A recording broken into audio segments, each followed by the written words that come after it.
एक समय की बात है। एक छोटा सा गांव था जहां एक भिखारी रहता था। उस भिखारी का नाम माधव था। माधव रोज सुबह उठकर गांव के अलग अलग हिस्सों में भीख मांगने जाया करता था। उसका जीवन भिक्षा पर ही निर्भर था। गांव के लोग भी उसे पहचानते थे और कुछ ना कुछ उसे दे दिया करते थे। माधव की एक खासियत थी, वह अपने साथ हमेशा एक छोटी सी झोली लेकर चलता था जिसमें वह कुछ अनाज के दाने रखता था।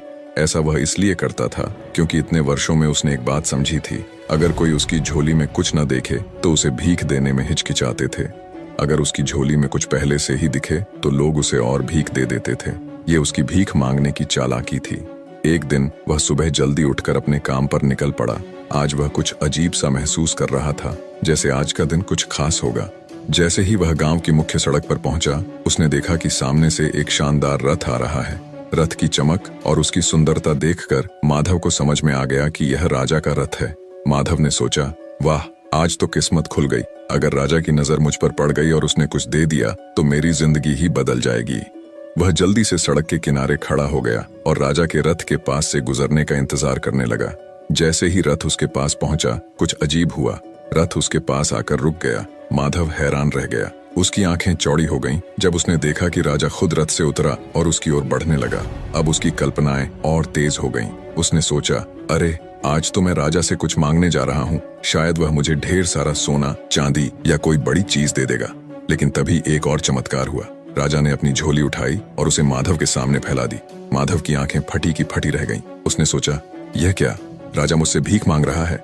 राजा ने विनम्रता से कहा, भाई, मुझ पर दया करो और मुझे कुछ भिक्षा दे दो। माधव को विश्वास नहीं हो रहा था।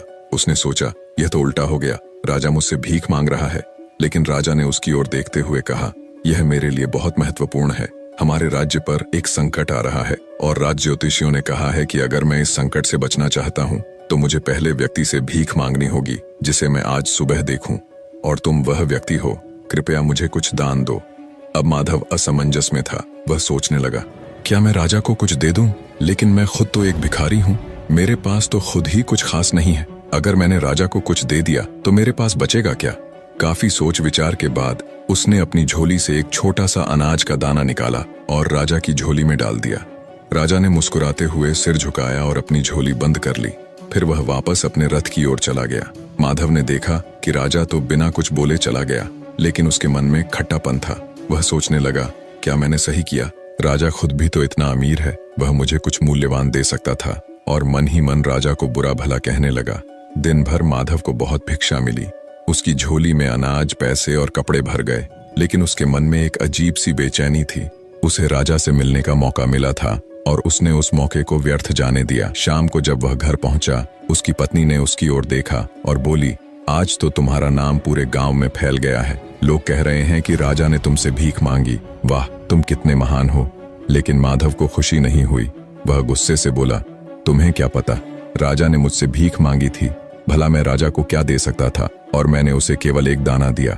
अगर मैंने उसे ज्यादा दिया होता तो शायद मेरा और नाम होता। उसने अपनी झोली गुस्से में उठाई और उसे जमीन पर फेंक दिया। सारी चीजें जमीन पर बिखर गईं।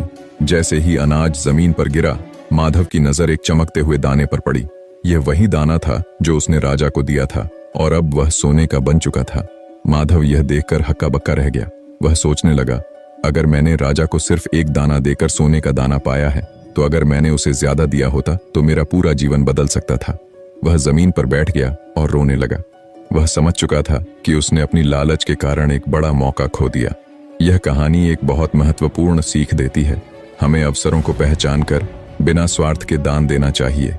माधव की गलती यह थी कि उसने लालच और डर के कारण अपने पास मौजूद चीजों को बांटने से परहेज किया। अगर वह दिल खोलकर राजा को दान देता तो उसे बहुत बड़ा लाभ मिल सकता था।